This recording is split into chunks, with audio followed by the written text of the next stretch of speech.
अस्सलाम वालेकुम स्टूडेंट्स हम रीड कर रहे हैं chapter 4 turning effect of a force, जिसका हम लास्ट टॉपिक का स्टडी करेंगे, that is 4.9 stability and position of centre of mass. Students, stability का वर्ड जब भी यूज़ होता है, स्टेबिलिटी का मतलब क्या है? स्टेबिलिटी मीन्स कि कोई भी बॉडी को अगर डिस्टर्ब किया जाए उसके किसी पोजीशन से, यानी किसी एक मेन पोजीशंस पे, जिस पोजीशन पे बॉडी मौजूद है उस पोजीशन पे अगर बॉडी को डिस्टर्ब किया जाए तो वो अपनी डिस्टर्बेंस को रिटेन कर सके, रिजेस्ट करे और वापस प्रीवियस पोजीशन पे चला जाए, तो ऐसे कंडीशंस को स्टेबिलिटी कहा जाता है। ठीक है, ऐसी पोजीशंस को क्या कहा जाता है? स्टेबिलिटी कहा जाता है। जैसा कि लेट सपोज आपने स्टेट्स ऑफ इक्विलिब्रियम के अंदर स्टडी किया था कि लेट सपोज ये बुक पड़ी हुई है, ठीक है, ये आपके पास बुक पड़ी है, अगर आप इसको हल्का सा टेल्ट करते हैं अपनी पोजीशन से, इसी को हल्का सा टेल्ट करके यहाँ लेकर आते हैं इस बुक को, ठीक है, और फिर आप इसको इस पोजीशन से रिलीज़ करते हैं तो ये वापस अपने प्रीवियस पोजीशन पे चला जाता है, तो इसको कहा जाता है स्टेबिलिटी। तो हम स्टेबिलिटी के लिए लिख सकते हैं, स्टेबिलिटी क्या होती है? रेजिस्टेंस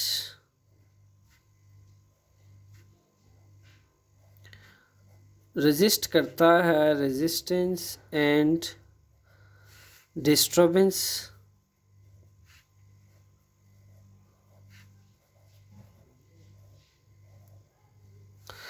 जो रेजिस्टेंस को, जो डिस्टर्बेंस को रेजिस्ट करे, ऐसी कंडीशंस को स्टेबिलिटी कहा जाता है। बॉडी को आप टेल्ट करते हैं, डिस्टर्ब करते हैं और वो उस डिस्टर्बेंस को रेजिस्ट करके स्टेबल हो जाए, ऐसी कंडीशंस को स्टेबिलिटी कहा जाता है। स्टूडेंट्स, नेक्स्ट है हमारे पास सेंटर ऑफ मास। स्टूडेंट्स, हमारे पास सेंटर ऑफ मास क्या है? Centre of mass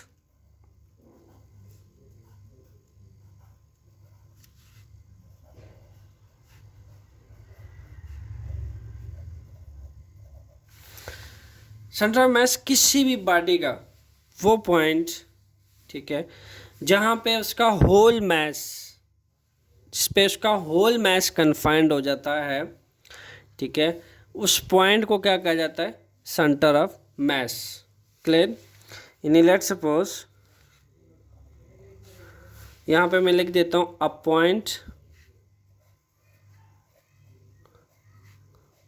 point where whole mass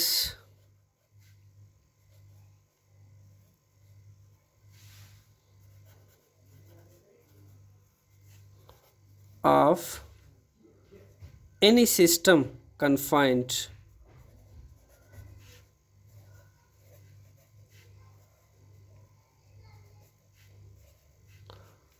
एक ऐसा पॉइंट जहाँ पे किसी भी सिस्टम का होल मास कन्फाइंड हो, ठीक है। स्टूडेंट्स, ऐसे पॉइंट को क्या कहा जाता है? Centre of mass and body moves without rotation, and body move without rotation.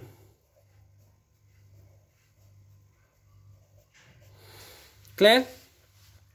सो ये तो होगी स्टेबिलिटी की बात और ये होगी सेंटर ऑफ मास की बात। हमने कहा कि स्टेबिलिटी वो कंडीशन होती है जब बॉडी को हल्का सा टेल्ट किया जाता है, जैसे इस बुक को आप हल्का सा डिस्टर्ब करते हैं, टेल्ट करते हैं, तो ये रेजिस्ट करता है, अपनी ही प्रीवियस पोजीशंस को रिटेन करता है, ठीक है, रेजिस्ट करता है कि इसको इसके प्रीवियस पोजीशन में रहने दिया जाए, इसको डिस्टर्ब ना किया जाए। दैट्स वाई ये अपनी प्रीवियस पोजीशंस को रिटेन करता है। क्लियर? दूसरा सेकेंडली हमने कहा कि सेंटर ऑफ मास वो पॉइंट, एक ऐसा पॉइंट जिस पे whole mass of the system confined होता है बगैर किसी रोटेशंस के। ओके, सो स्टूडेंट्स, कोई भी बॉडी स्टेबिलिटी में हम स्टेट्स ऑफ इक्विलिब्रियम में चीज़ पढ़ चुके हैं। कोई भी बॉडी मोस्टली स्टेबिलिटी में कब रहती है, जब उसकी जो कंडीशंस है स्टेबिलिटी की, उसकी सबसे पहले कंडीशंस ये है for stability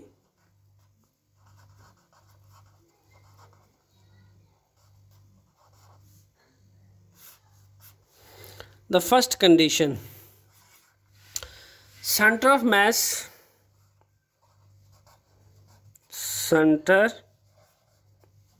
mass at should be lower is much is possible. किसी भी बॉडी का सेंटर ऑफ मास लोअर होना चाहिए, ठीक है, for stability as much is possible.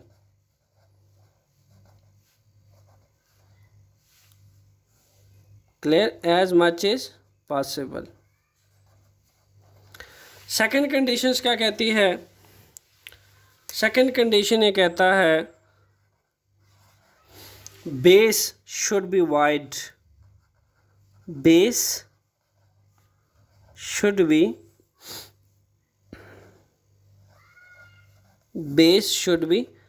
Wide. यानी बेस क्या होना चाहिए? बेस हायर होना चाहिए, ठीक है, बेस हायर होना चाहिए और सेंटर ऑफ मास जो है that should be lower, so base should be higher,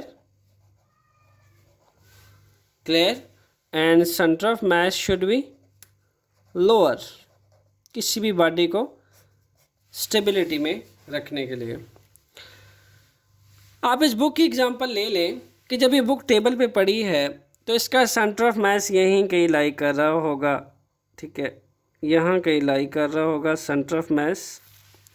लेकिन जब आप इसको टिल्ट करके हल्का सा डिस्टर्ब करके यहाँ लेके आ जाते हो, इस मार्कर के एरो को देखिएगा, क्लियर कट पता चल रहा है कि इसका सेंटर ऑफ मास यहाँ से रेज हो जाएगा और यहाँ पे आ जाएगा। इन दैट केस ये अनस्टेबल हो जाएगा, चूँकि ये स्टेबिलिटी लाने के लिए अपने सेंटर ऑफ मास को एज मच एज लोअर करेगी ये बुक और वापस अपने प्रीवियस पोजीशन पे आ जाएगी and it will get stability. Clear. Similarly हमने स्टेट्स ऑफ इक्विलिब्रियम में एक और एग्जांपल भी की थी जिसको अब दोबारा रिवाइज कर लेते हैं। स्टूडेंट्स, ये आपके पास एक बॉडी है, क्लियर, ये उसकी बेस है,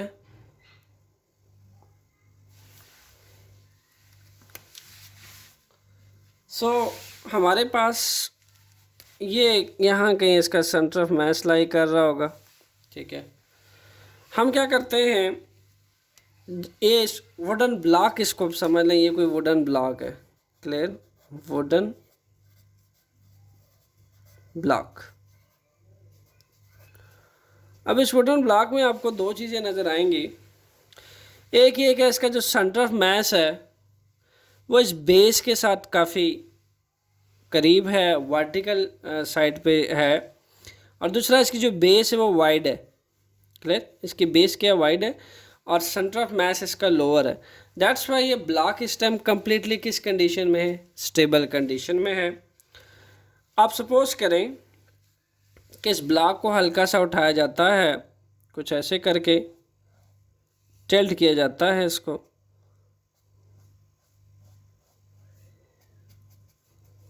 स्टूडेंट्स, जब आप इसको हल्का सा टिल्ट करके ऐसे डिस्टर्ब करते हैं, इस ब्लॉक को यूँ लेकर जाते हैं, इन दैट केस इसका सेंटर ऑफ मास जो है वो लोअर से हायर हो जाता है। ये देखिए लोअर से हायर हो गया है। पहले इसका सेंटर ऑफ मास बेस के साथ वर्टिकली इतना था, अब इसका सेंटर ऑफ मास लोअर से हायर हो चुका है। इन दैट केस जब आप इसको रिलीज़ करेंगे, लेफ़्ट करेंगे, इसको यहाँ से छोड़ेंगे, तो ये वापस अपने प्रीवियस पोजीशंस को रिटेन कर लेगा अपना सेंटर ऑफ मास लोअर करने के लिए। तो इस बात से हम अंदाज़ा लगा सकते हैं कि स्टेबिलिटी की फर्स्ट कंडीशन होनी चाहिए that centre of mass should be lower as much as possible to keep that object in stability and stable condition. The other one, those objects whose base as wide, okay, higher base, जिसकी base higher होती है, they can also in stable conditions due to its large base. Clear? Due to its large base.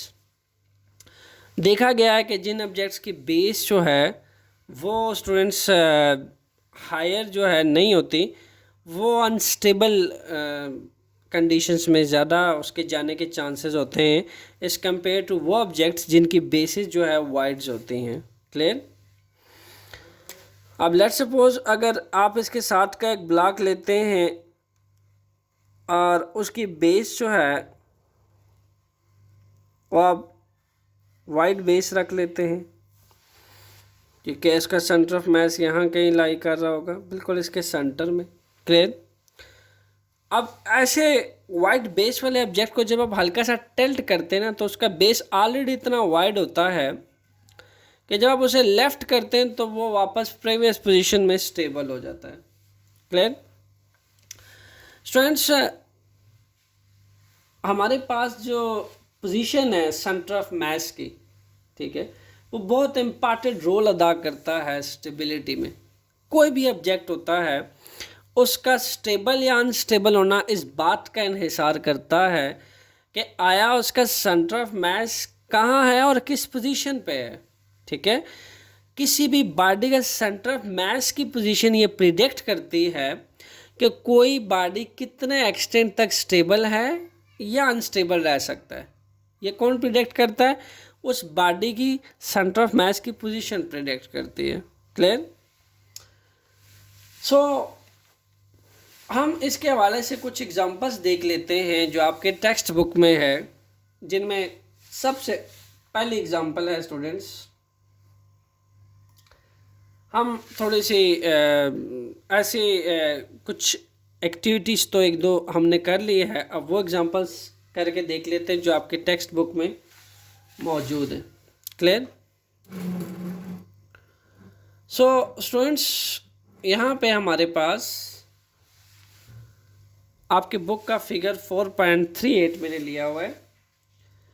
Figure 4.3 जो है वो क्या है, उसमें एक सीइंग नीडल है, वो फिक्स्ड की गई है कॉर्क के अंदर. क्लियर? स्टूडेंट्स, ये आपके पास कॉर्क है. ये आमतौर पे आप केमिस्ट्री के एक्सपेरिमेंट के लिए भी इस्तेमाल करते हैं. जब आपने किसी भी बॉटल को सील करना हो या किसी भी बॉटल का जो बॉटम है वो सील करना हो और उसमें से आप जब फनल को पास करते हैं तो उसके लिए एक कॉर्क इस्तेमाल होता है. कॉर्क के अंदर हमने किया एक सुराख, ठीक है, और कॉर्क में से हमने क्या गुजार दी, एक स्टूडेंट्स हमने नीडल पास की और नीडल कॉर्क में से पास होते हुए इस कैन के अंदर से पास की. क्लियर? मैं अगेन इसका स्ट्रक्चर बता दूं. ये हमारे पास एक कैन है, ये हमारे पास एक कॉर्क है और ये हमारे पास एक नीडल है. हमने कॉर्क में सुराख किया और इसमें से नीडल पास की और यहाँ पे इसके अंदर घुसा दी. क्लियर? अब स्टूडेंट्स, अगर हम इस पोजीशन में इस बॉडी का सेंटर ऑफ मास देखें तो वो नीडल की टिप जहाँ पे है, ठीक है, इसका सेंटर ऑफ मास यहाँ ऊपर पाया जा रहा था, जिसकी वजह से ये नीचे को फॉल कर रहा था. सेंटर ऑफ मास की वजह से नीचे को फॉल कर रहा था, ये स्टेबल नहीं हो रहा था. कॉर्क जो है वो नीडल के ऊपर फिक्स नहीं आ रहा था, ठीक है, और ये नीचे को फॉल कर रहा था अनस्टेबिलिटी की वजह से. हमने क्या किया, देन यहाँ पे एक फोर्क यूज़ की, ठीक है, इसके दोनों साइडों पे, इसके लेफ़्ट हैंड साइड पे, राइट हैंड साइड पे फोर्क यूज़ की और कॉर्क के साथ अटैच कर दी. जैसे ही हमने फोर्क यूज़ की तो नीडल, कॉर्क और फोर्क सबका मास जब इकट्ठा सम अप हुआ, क्लियर, सबका मास जब इकट्ठा सम अप होता है, इन दैट केस जो सेंटर ऑफ मास है वो हायर से as much as possible lower हो जाता है, यहाँ आ जाता है, ठीक है, यहाँ इतना लोअर हो जाता है।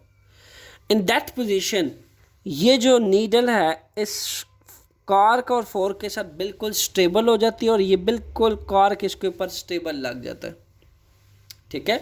जैसे ही centre of mass is much is lower पे आता है, यानी सब का मास इकट्ठा होकर लोअरली कन्फाइंड हो जाता है, इन दैट केस ये कॉर्क इस फोर्क और इस नीडल पे फिक्स आ जाता है और यहाँ बिल्कुल फिक्स सपोर्टेड लग जाता है।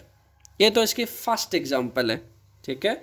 जब तक हमने फोर्क नहीं लगाया था और सबका mass as much is lower point पे कन्फाइंड नहीं हुआ, ये जो आपको कॉर्क और फोर्क का नीडल का सपोर्ट नज़र आ रहा है ये स्टेबल नहीं था, ये बार बार गिर रहा था ऐसे। This is the first example, clear. Second example देखते हैं। सेकंड एग्जांपल हमारे पास फिगर 4.39 में दी गई है हमें। फिगर 4.39 का ए पार्ट क्या कहता है, देखिए आपके सामने एक पर्च्ड पैरेट नज़र आ रहा है। Look at that perched parrot. Students आप अगर इसके बेस को देखें, ठीक है, इसके बॉटम को देखें तो पर्च पैरेट का जो बॉटम होता है ना ये बहुत हैवी बनाया जाता है, यहाँ से इसको बहुत हैवी किया जाता है। इतना हैवी किया जाता है कि इस पर्च पैरेट का टॉप का जितना हिस्सा है उसका भी सारे का सारा मैस किस पे डाला जाता है, लोअर डाला जाता है, यहाँ पे इसके बॉटम पे, ठीक है, इसके बॉटम पे डाला जाता है। ऐसा क्यों किया जाता है? ऐसा इसलिए किया जाता है, इसके बॉटम को इसलिए हैवी बनाया जाता है ताकि इसका जो सेंटर ऑफ मास है बजाय टॉप पे जाने के लोअर से लोअर रखा जाए और ये पर्च पैरेट अगर हल्का सा डिस्टर्ब भी करें इसको, या इसको आप क्लॉकवाइज टिल्ट करें इस तरफ, या इसको आप एंटी क्लॉकवाइज टिल्ट करें, तो इस आपकी टिल्टिंग से इस पर फ़र्क नहीं पड़ता क्योंकि बॉटम पे सारा का सारा इसका सेंटर ऑफ मास के पॉइंट पे सारा मास कन्फाइंड है। आप जब टिल्ट करते हो वापस ही अपने प्रीवियस पोजीशन को अचीव कर लेता है और स्टेबल कर लेता है। इसलिए जो पर्च पैरेट का जो बॉटम है वो बहुत हैवी बनाया जाता है, ठीक है। हैवी बनाते हुए हमारी जो सेंटर ऑफ मास है वो is much is possible lower point पे आ जाता है। दैट्स वाई हम पर्च पैरेट का बॉटम हैवी बनाते हैं। इसलिए जब इसको टिल्ट भी किया जाता है क्लॉकवाइज या एंटी क्लॉकवाइज, क्लियर, तो ये अपने प्रीवियस पोजीशन को अचीव कर लेता है, जस्ट लाइक दिस ब्लॉक। अब इस ब्लॉक को का जो सेंटर ऑफ मास है वो एज मच एज पॉसिबल हम लोअर करते हैं, और अगर आप इस ब्लॉक को उठाते हैं, टिल्ट करते हैं एंटी क्लॉकवाइज कंडीशन में, तो वापस प्रीवियस पोजीशन को अचीव कर लेता है। इसी तरीके से इनका जो पर्च पैरेट के जो लोअर एंड है वो इतने हैवी और इतने बनाए जाते हैं कि सारा मास कन्फाइंड किया जाता है इसके बॉटम पे ताकि इसका centre of mass as much as possible lower हो। सेकेंडली हमारे पास एग्जांपल है सेल्फ राइटिंग टॉय कीज। यहाँ पे आपको एक सेल्फ राइटिंग टॉय नज़र आ रहा है फिगर बी में। स्टूडेंट्स इस सेल्फ राइटिंग टॉय अपने आप को अपराइट कैसे रखता है, यहाँ भी आपको नज़र आ रहा है। ये जो इसका ब्लू शेड पार्ट है, ठीक है, सारा का सारा इस टॉय का सारा मैथ स्टूडेंट्स इस ब्लू पार्ट में कन्फाइंड किया गया है। यानी इतना हैवी इसका ब्लू पार्ट बनाया जाता है कि इसका येलो पार्ट जो है वो लाइट होता है, इसका ब्लू पार्ट जो है वो इतना हैवी बनाया जाता है कि यहाँ ये कम्प्लीटली स्टेबल हो जाता है, ठीक है, या अपराइट कंडीशन में अपने आप को स्टेबल रखता है। अपराइट कंडीशन में यही वजह है कि आप इसको हल्का सा क्लॉकवाइज टिल्ट करते हो या फिर एंटी क्लॉकवाइज टिल्ट करते हो, आपके डिस्टर्बेंस से इस पर फ़र्क नहीं पड़ता क्योंकि इसका बॉटम बहुत हैवी है और इसका जो सेंटर ऑफ मास है इस बेस के साथ, जो आपको ये वुडन बेस नज़र आ रही है, इस बेस के साथ इतना लोअर होता है कि जैसा आप इसको टिल्ट करते हो वापस अपने प्रीवियस पोजीशन पे आ जाता है और अपने आप को स्टेबल कर लेता है। स्टूडेंट्स हमारा हर एग्जांपल इन दो बातों के बेस पे घूम रहा है। Centre of mass is lower as much as possible to get stability. हम तमाम बॉडीज़ का, आप पर्च पैरेट ले लें, टॉय ले लें, आप इस नीडल बैलेंस की एग्जांपल ले लें। नीडल को बैलेंस करने के लिए आपने फोर्क लगाया ताकि आप सेंटर ऑफ मास को लोअर कर सके एज मच एज पॉसिबल। जैसे ही आपने लोअर की तो फार्क जो है और इस कार की टिप, इस नीडल की टिप इस पे फिक्स होगी और ये स्टेबल होगी। इसी तरीके से अगर इस पर्च पैरेट का सेंटर ऑफ मास आप ऊपर लेके जाओगे तो क्या होगा, आप टिल्ट करोगे तो बिल्कुल पेंसिल वाली मिसाल बन जाएगी। लुक एट दैट, ये जो आपके पास पेंसिल होता है, ठीक है, इसका सेंटर ऑफ मास देखिए यहाँ कहीं लाई करता है, यानी इसका centre of mass large higher होता है, ठीक है, यहाँ कहीं होता है। यही वजह होती है जब आप सेंटर ऑफ मास को ऐसे टिल्ट करते हो तो ये वापस अपनी प्रीवियस पोजीशन हासिल करने के बजाय क्या हो जाता है, ऐसे गिर जाता है। तो इसको यहाँ से ये सबसे बेस्ट एग्जांपल है, आप अपने साथ भी ये करके देख सकते हैं कि आपकी जो पेंसिल है, ठीक है, उसका centre of mass already raised होता है, ठीक है, आप यूँ करके उसका सेंटर ऑफ मास लोअर तो कर लेते हैं, ठीक है, लोअर कर लेते हैं, जो कि अनस्टेबल इक्विलिब्रियम में आता है। फिर आप जब इसको रिलीज़ करते हो तो ये अपने प्रीवियस पोजीशन को रिटेन करने के लिए अनस्टेबल हो जाता है और गिर पड़ता है। क्लियर? तो इसीलिए हम तमाम ऑब्जेक्ट्स को स्टेबल करने के लिए एक तो उनकी बेस जो है वाइड रखते हैं, नंबर 1। नंबर 2, स्टूडेंट्स, हम जो पैरेट्स हो गए, टायर्स हो गए, इस तरह के ऑब्जेक्ट्स का जो बॉटम है वो इतना हैवी कर लेते हैं कि हम उसका सारा मास उसके बॉटम पे डाल देते हैं, ठीक है, और उसका टॉप बहुत लाइटर होता है। बॉटम पे डालने का मकसद होता है ताकि उसका सेंटर ऑफ मास नीचे को आए, लोअर पार्ट पे पड़े। जब लोअर पार्ट पे पड़ेगा तो आपकी जो टिल्टिंग है वो डिस्टर्ब नहीं होगा, बल्कि अपने बॉटम के हैवियर मास या लो सेंटर ऑफ मास की वजह से ये जल्दी अचीव कर लेगा अपने प्रीवियस पोजीशंस को। Clear students? अब एक नेक्स्ट बेस्ट एग्जांपल आ रही है रेसिंग कार्स। आपने रेसिंग कार्स को आप देखते हो कि उसको जो है बॉटम साइड से बहुत हैवी बनाया जाता है, ठीक है, और इसकी जो बेस है वो बहुत वाइड बनाई जाती है। आइए देखते हैं कैसे होती है देखने में रेसिंग कार्स। स्टूडेंट्स, ये रही आपकी रेसिंग कार्स। ओके, आप अगर इस रेसिंग कार पे गौर करें तो इसकी बॉडी बॉटम में इतनी लोअर रखी गई है, इतनी लोअर रखी गई है कि ऑलमोस्ट ये ज़मीन के सरफेस के साथ टच हो रही होती है, ऑलमोस्ट, ठीक है। और इसके साथ साथ इस पूरी कार का जो मास है वो सारा का सारा इसके बॉटम पे कन्फाइंड किया गया है, लोअर से लोअर पे कन्फाइंड किया जाता है। For what reason? Obviously to keep this car in stable conditions while turning a cars। आपको एकदम रेसिंग कार्स को जब टर्न करना पड़ता है तो आपका जो सारा वेट है रेसिंग कार्स का वो इतना बॉटम पे कन्फाइंड किया जाता है। देखिए, इतना बॉटम पे कन्फाइंड किया जाता है कि इसका सेंटर ऑफ मास बिल्कुल अर्थ के करीब होता है, ठीक है, क्योंकि सारा का सारा मैसिंग जो इसका मास है, कन्फाइंड मास है, वो सारा का सारा इसके बॉटम अर्थ के करीब तरीन हिस्से की तरफ कन्फाइंड हुआ होता है, ठीक है।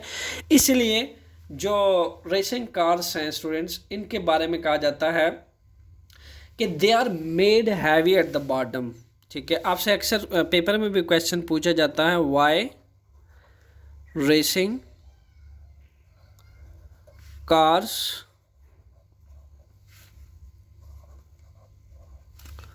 are made heavy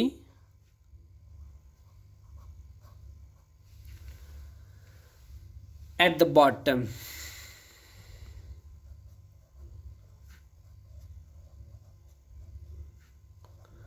So students, answer बहुत सिंपल हो गया।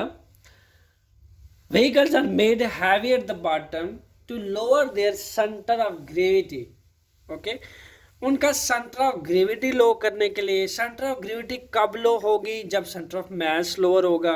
ऑब्वियसली देखें कि अगर एक बॉडी है, ठीक है, उसका सेंटर ऑफ मास जितना लोअर होगा, इसका अगर सेंटर ऑफ मास लोअर होगा तो कंफर्म सी बात है, ठीक है, ये अगर इसका सेंटर ऑफ मास है COM सेंटर ऑफ मास है, तो कंफर्म सी बात है कि अर्थ से जब ये इसका वेट अपीयर होगा उस पॉइंट पे, क्योंकि सारा मास इस पॉइंट पे कन्फाइंड है, तो इसका जो वेट अपीयर होगा वो इसकी सेंटर ऑफ ग्रेविटी कहलाएगी।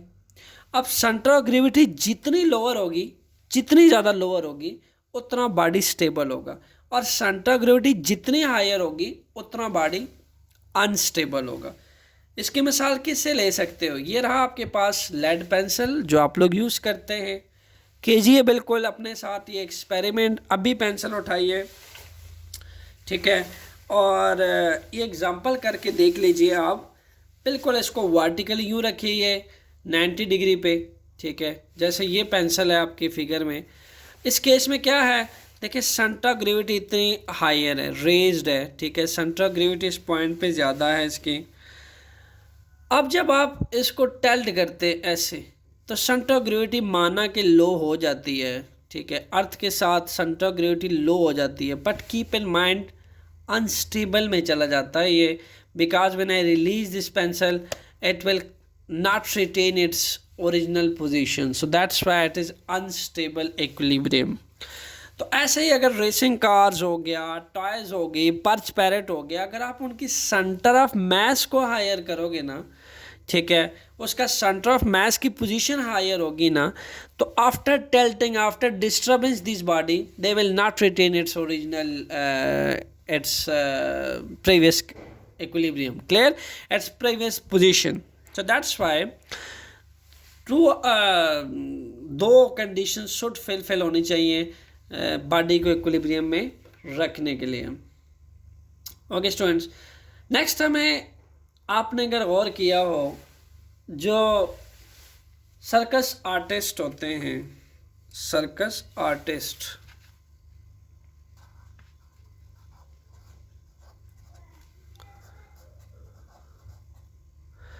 स्टूडेंट्स सर्कस आर्टिस्ट जो है ये टाइट रोप वॉकर्स यूज करते हैं, ठीक है, टाइट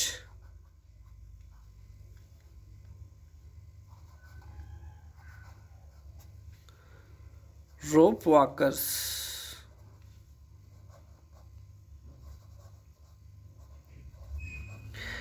यानी आपके पास ऐसे फिक्स्ड दो सपोर्ट होती हैं, क्लियर, ऐसे, ठीक है, ऐसे फिक्स दो सपोर्ट होती हैं, और वो लॉन्ग पोल्स यूज़ करते हैं students, they use long poles, use long, why they use long poles? कभी आपने सोचा है? 10 स्पोर्ट्स पे आपने अक्सर ये देखा होगा कि सर्कस आर्टिस्ट जो होते हैं वो टाइट रोप वॉकर्स यूज़ करते हैं और लॉन्ग पोल्स यूज़ करते हैं, ठीक है, long poles, they use long poles. Why they use long poles? Students, they use long poles to lower their center of mass. How? ठीक है, ये जो इनके पोल्स होते हैं, ये लॉन्ग पोल यूज़ करते हैं, ठीक है, और इन पोल्स को जो है ना, ये एज मच इज लोअर रखते हैं ताकि उनका सेंटर ऑफ मास जो है उसके हिसाब से जो उनकी ग्रेविटी है वो भी लोअर रहे और सेंटर ऑफ मास भी लोअर रहे, और फिर जब वो इन पोल्स की हेल्प से इसको क्रॉस ओवर करें, ठीक है, उसमें से वॉकिंग करें, तो वो मैक्सिमम अपने आप को मैक्सिमम डिस्प्लेसमेंट दे सकें, क्लियर। तो सर्कस आर्टिस्ट भी जो है वो लॉन्ग पोल्स यूज़ करते हैं ताकि वो अपने सेंटर ऑफ मास को एज मच एज लोअर रख सकें, ठीक है।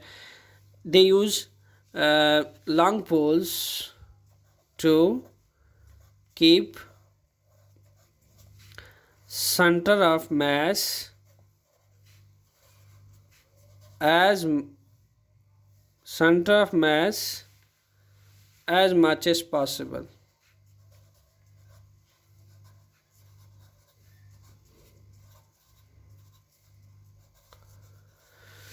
सो स्टूडेंट्स, ये आपके पास तमाम एग्जांपल्स हैं जो हमें ये बताती हैं कि सेंटर ऑफ मास की पोजीशन किसी भी बॉडी के लिए स्टेबिलिटी में कितना रोल अदा करती है। ठीक है, कोई बॉडी जो है उसको स्टेबल रखना है तो आपको सेंटर ऑफ मास जो है वो इज़ मच एज लोअर रखना पड़ता है। और सेकेंडली, किसी भी बॉडी की को स्टेबिलिटी में रखने के लिए जो बेस है, जैसे इस रेसिंग कार्स की बेस आपको नज़र आ रही है वाइड रखी जाती है, इसको ज़रा वाइड रखा जाता है। सेंटर ऑफ मास इसका जो बेस जितना वाइड होगा और इसका जो मास है वो जितना बॉटम पे कन्फाइंड होगा, जितना लोअर पे कन्फाइंड होगा, उतना ही उसकी सेंटर ऑफ ग्रेविटी भी लो होगी, उतना ही उसका सेंटर ऑफ मास भी लो होगा एज मच एज पॉसिबल। उतना ही ये car during fast speed comfort condition में होगा और इसके उलटने के चांसेस कम होंगे। क्लियर?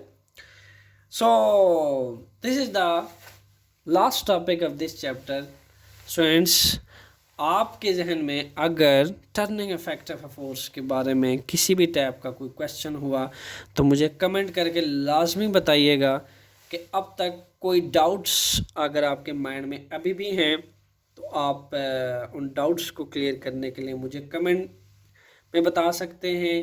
मैं आपके डाउट्स को 100% क्लियर करने की कोशिश करूँगा थ्रू कमेंट्स। और आपने ये बताना है कि आपने इस चैप्टर से क्या सीखा और आपका एक्सपीरियंस मेरे साथ कैसा रहा। Thanks a lot. और वो स्टूडेंट्स जिन्होंने अभी तक चैप्टर 4 की वीडियो मिस की है उनसे मैं कहूँगा कि फ़र्स्ट ऑफ़ ऑल इस टॉपिक को समझने के लिए centre of mass, centre of gravity और स्टेट्स ऑफ इक्विलिब्रियम की वीडियो डिटेल के साथ वॉच करें, पूरी प्ले लिस्ट वॉच करें एंड देन लास्ट टॉपिक पे। मोस्ट ऑफ स्टूडेंट्स ऐसे करते हैं कि वो लास्ट वीडियो ओपन कर लेते हैं और ये एक्सपेक्ट करते हैं कि उनको लास्ट टॉपिक 100% समझ आ जाए। It's not possible students. First of all आप पीछे का जो कंसेप्ट है वो अच्छा सा सीख कर आएँ, पुरानी वीडियोस को वॉच करें जो इस टॉपिक को समझने में आपको हेल्प करेगी।